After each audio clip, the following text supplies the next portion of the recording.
Spoke to Minister of State for Railways Manoj Singh on the rail budget. Let's listen in.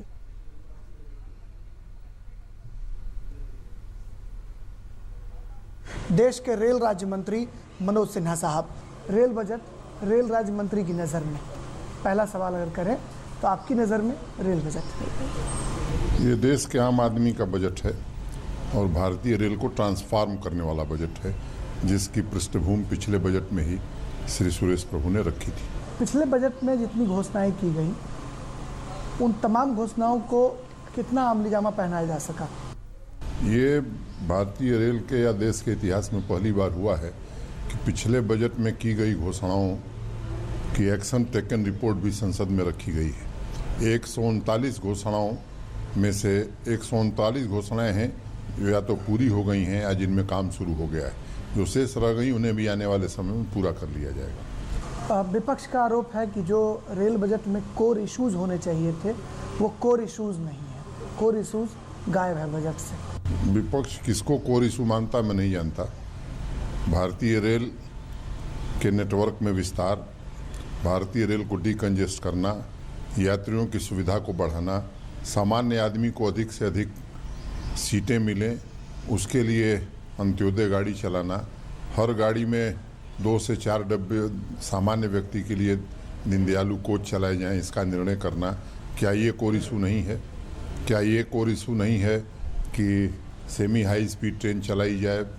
क्या ये core issue नहीं है कि 130 kilometre प्रति घंटा की रफ्तार से ट्रेन चलाई जाए? क्या ये कोर इशू नहीं है कि गुड्स ट्रेन की एवरेज स्पीड 25 से 50 किलोमीटर प्रति घंटा कर दिया जाए? मेल एक्सप्रेस गाड़ियों की एवरेज स्पीड 80 किलोमीटर प्रति घंटा कर दिया जाए? मैं समझता हूं कि इसके अलावा यदि कोई कोर इशू है कि जिस प्रदेश का मंत्री है उसी प्रदेश में काम हो, तो अगर ये विपक्ष का कोर इशू है तो उस नीति पर यह सरकार नहीं चल सकती।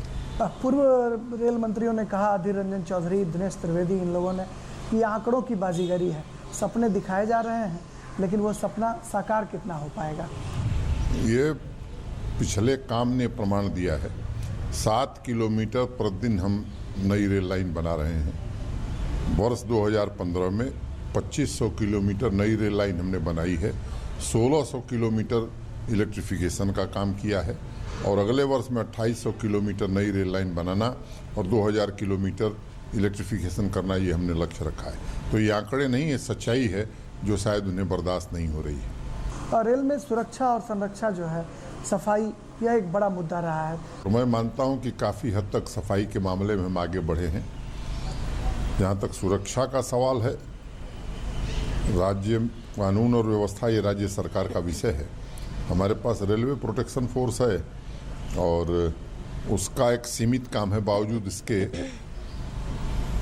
स्टेट पुलिस के साथ, जीआरपी के साथ बेहतर तालमेल करके 182 एक टोल फ्री नंबर दे करके, सीसीटीवी कैमरा या इंटीग्रेटेड सिक्योरिटी सिस्टम लागू करके हम उपाय कर रहे हैं कि सुरक्षा कोई संकट न रहे भारतीय रेल। यहाँ तक संरक्षा का सवाल है, अधिकतम टेक्नोलॉजी का उपयोग रेल मंत्री जी ने बहुत विस्तार से बताया है।